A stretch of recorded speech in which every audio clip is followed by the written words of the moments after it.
Thank you for all those attending. This is the Devonport City Council Annual General Meeting held today on Monday, 28th of October 2024. Devonport City Council acknowledges and pays respects to the Palawa Pakana people as the traditional and original owners of Lutruwita and continuing custodians of this land on which we gather. We also acknowledge and pay our respects to the Tasmanian Aboriginal elders past and present. Welcome all those in the gallery. I know that some of you are here for the normal meeting, but I appreciate that you're here as well. And certainly welcome to all my wonderful councillors, a full team tonight. Thank you very much, and to our staff as well. All persons in attendance are advised that it is council policy to record council meetings in accordance with council's digital recording policy. The digital recording of this meeting will be made available to the public on council's website for a minimum period of 6 months. Members of the public in attendance of the meeting who do not wish for their words to be recorded and or published on the website should contact a relevant council officer and advise of their wishes prior to the start of the meeting. Being an AGM, just to read the guidelines. As far as practicable, the meeting will be conducted as per an ordinary council meeting, and questions will be generally in accordance with council's public question time policy. Further meeting guidelines are outlined at the start of the agenda. Thank you. Moving on, and no apologies, I'm aware. Any declarations of interest, please, for the AGM? No, thank you. So we move on to item 4. Item 4 is confirmation of minutes. These are the minutes for 30th October 2023. I have a mover of the recommendation, please. 4.1. So moved. Councillor Murphy and Councillor Viney. Thank you, Councillor Murphy. Thank you, Mayor. It is merely procedural. They are there for all to see. Thank you. Councillor Viney. Thank you, Mayor. As someone who was in attendance at the last one, I remember it went quite quickly, actually, and the minutes are there. Thank you. Any further comments or questions from the councillors? If not, I ask Councillor Murphy to close. Consider it closed. Thank you. All those in favour? Aye. Aye. Against? Carried unanimously. Thank you. 5 is tabling of the annual report. So 5.1. The General Manager will now provide an overview of the 23-24 annual report. This copy of this report is provided as an attachment to this report and is available on Council's website. Thank you, General Manager. Thanks, Madam Mayor. Council's annual report for the 23-24 financial year has been prepared in accordance with requirements under Section 72 of the Local Government Act 1993. With copies having been provided to the Director of Local Government, the Director of Health and the Auditor General as required by legislation. A full copy of Council's financial statements and an unqualified audit opinion from the Tasmanian Auditor Office are included as an attachment to the annual report. The report has been publicly released and an invitation for submissions and questions was advertised in line with statutory requirements. 2 letters were received and are included along with responses in item 6 on tonight's agenda. The annual report outlines Council's performance against the budget, the annual plan actions and the capital works program, which was adopted in June 2023. On any measure, it's been a solid year for Council, both in achievements and performance, and also financially. It's a highlight for the year. It's hard to go past the launch of the Living City Sound and Light Show at Roundhouse Park.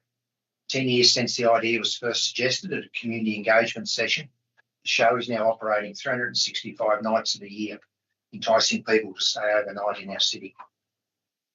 Thanks to a united council position and strong support from all the key sporting codes, securing funding for future major sporting infrastructure was another significant milestone, with both major parties leading into the March state election and promising to match the $25 million federal government commitment.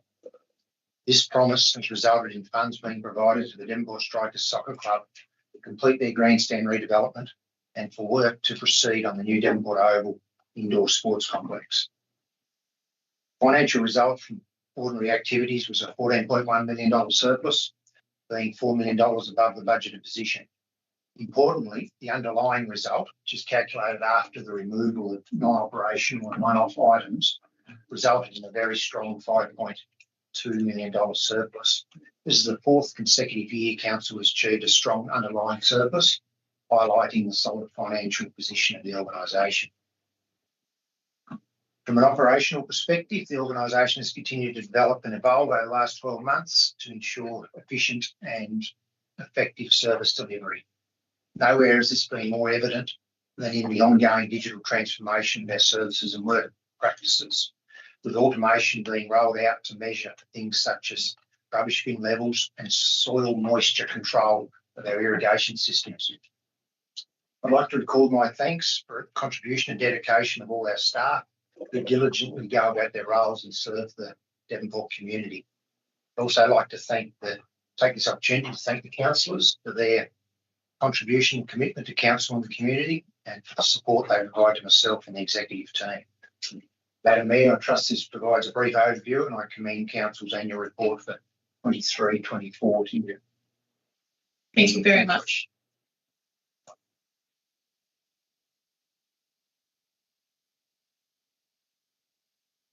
Moving on to submissions and questions.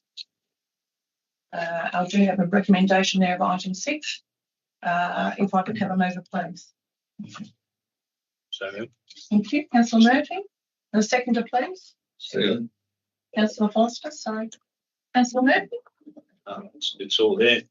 It's all there then. Thank you. Councillor Hollister. All the questions have been answered. I'm quite satisfied with the submissions and the questions there. The question answers from the questions that have been submitted. Thank you. Any further questions or, sorry. It's all there for anybody to read. Thank you. Any further questions for the councillors? I can ask Councillor Murphy to close, please. Thank you, Mayor. Consider closed. Thank you. All those in favour? Aye. Against? Carried unanimously. Thank you. Item 7, motions on notice, of which we have none. Item 8 is general business. We will now open that up for general business if there's anything from the floor. Thank you.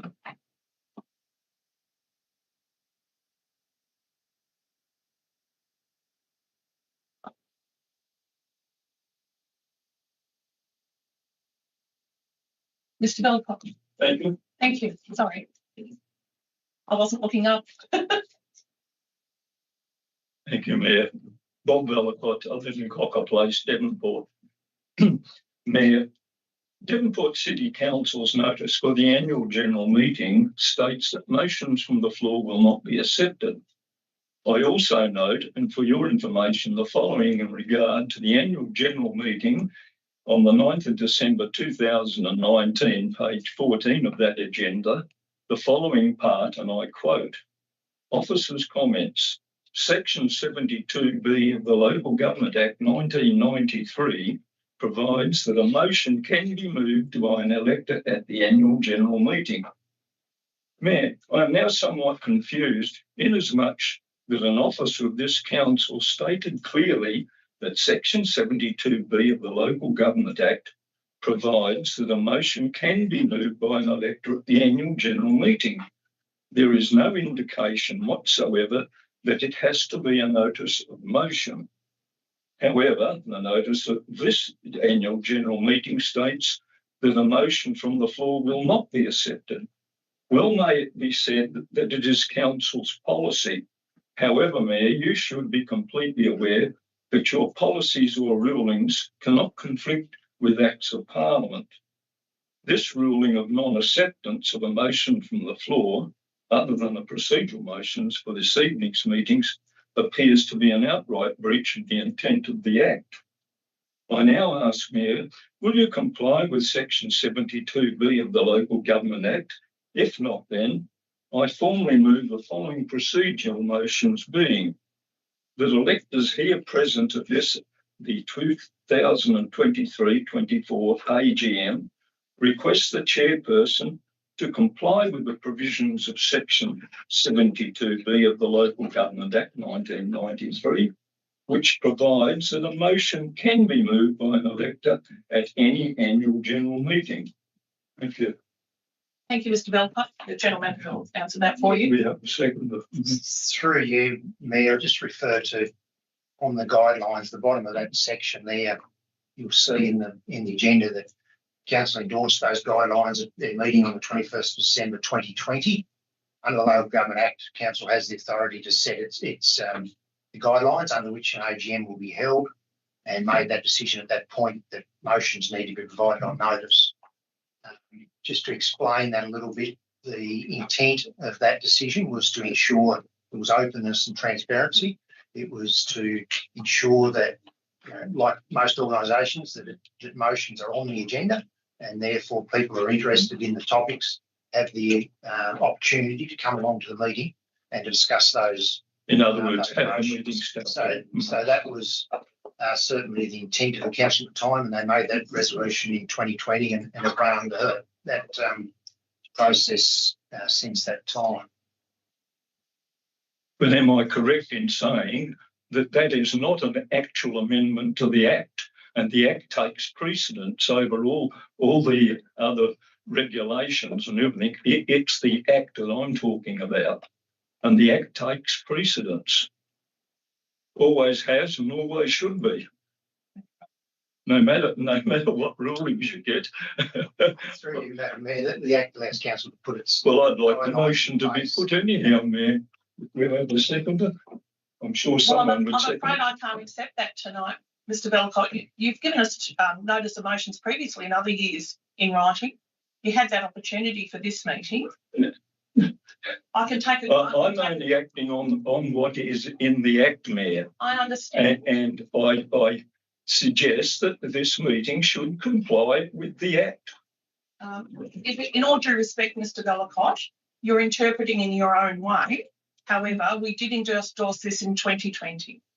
The change. But one of your officers, Mayor, have already said that a motion could come from the floor. Sorry? Which officer said that? The one I read out. The officer's comment. The Act provides that a motion can be moved by an elector at the annual general meeting. No ifs or buts that it has to be a notice of the motion. Was that back in 2019 you're quoting? Pardon? I wrote down that you said in 9th of December 2019. Yeah. Yes, and since then in 2020, we changed the guidelines. Yeah, guidelines, but not the Act. No, we haven't changed the Act. We're allowed to change our guidelines.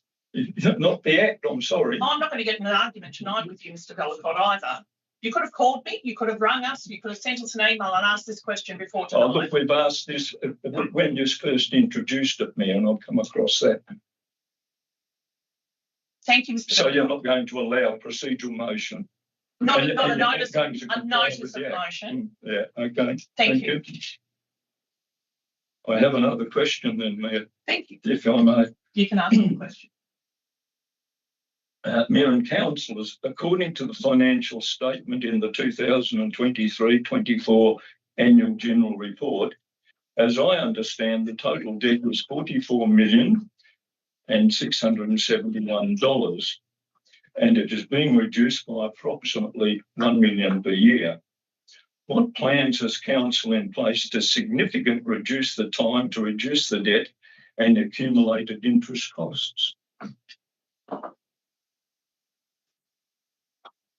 Through you, Mayor, the rate at which council pays off its debt is something that officers regularly. Sorry, I can't quite hear what you're saying. The rate that council pays off its debt is something that officers regularly monitor, and it's also a topic that our audit committee regularly discuss. At the moment, they believe it's in our best interest because of the fixed rates that we have, and also the rate we get, the interest we receive for our cash in hand, that we're best to just pay it off at the set rate. However, we do have a number of fixed loans that will come due in coming years, and at that point, council will make a decision whether it chooses to pay down some of those chunks or to refinance those amounts. So $1 down and $1 a week. Thank you. That's all I have. Thank you. Thank you, Mr. Belcott. Mr. Jennings.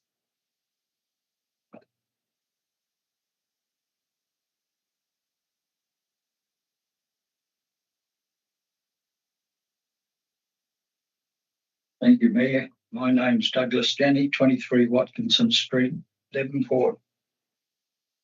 Page 41, financial performance. Total expenses have gone up from 23 actual 44.156 to 48,102, but the estimate was 2 million less than that at 46.035. Please explain.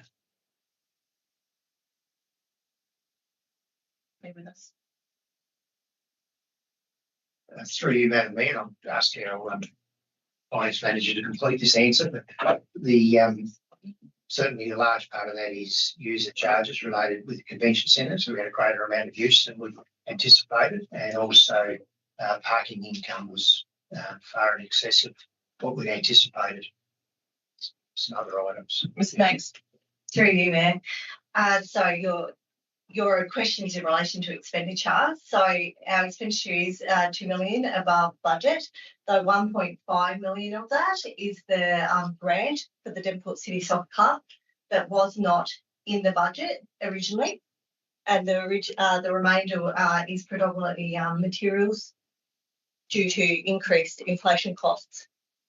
I hope that answers your question. Thank you. Thank you.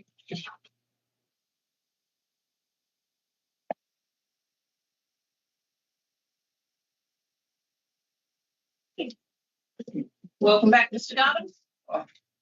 Thank you, Mayor. Falcon Garden, 4 Beaumont Drive, Minetta. Just sitting there prompted me to actually ask this question. It's to do with the recording of meetings, and we've got a bit of an example already here tonight on that one. I noted for some time that sitting in the gallery, it's difficult to hear councillors speak due to not speaking into the microphone or not having it turned on or just speaking too softly. But when you listen to the streaming versions of the council meetings, everyone's very clear, even those that probably offend the most from being hard to hear. So my question is, do the audio recordings still rely on the speakers, the speaker using the microphone? And if not, then what is the source of the audio recordings these days? Yeah, well, I can't answer that. Mr. Griffiths might be able to answer that. Thank you. Thank you, through you, Mayor. The source of the audio recordings include ceiling mounted speakers, microphones, and a Microsoft Teams system. And in the background, this is being streamed to YouTube. So there's multiple microphones in the room, Mr. Gardam. There's these mics, and the quality can diminish if I'm not close enough. Yeah. Yet the quality of these microphones are at a level where it can pick it up for the recordings very well. They pick it up extremely well for those who That's do good to listen to know. the streaming occasionally. So I guess the follow-up question is, do these microphones down there pick up everything that the gallery is saying and can be vetted later on? Oh, Or is it filtered so that the streaming just goes out to your YouTube channel? would you like my personal opinion on that one? I've got plenty of things to do other than go back and listen to recordings unless I need to. No, I'm So just wondering, are I'm not betting anybody. people surreptitiously recorded in the gallery when we know we're recorded when we come here? Does it pick it up? That's all I'm asking. Nothing else. Nothing else. I don't know. Whenever I've listened to the recordings, I've never heard. No, anything are from they the public. being recorded? That's all I'm asking. I Yes or no? Are I people in the understand. gallery being recorded? Mr. Gardam, I'm trying to answer you. Thank you. I can see from here there are 2 speakers Yeah, okay. at the front. Yeah. Thank you. So yes, So they're picking up a recording. yeah. Yes. Thank you, Mayor. Thank you. You couldn't quite say it. Thank you.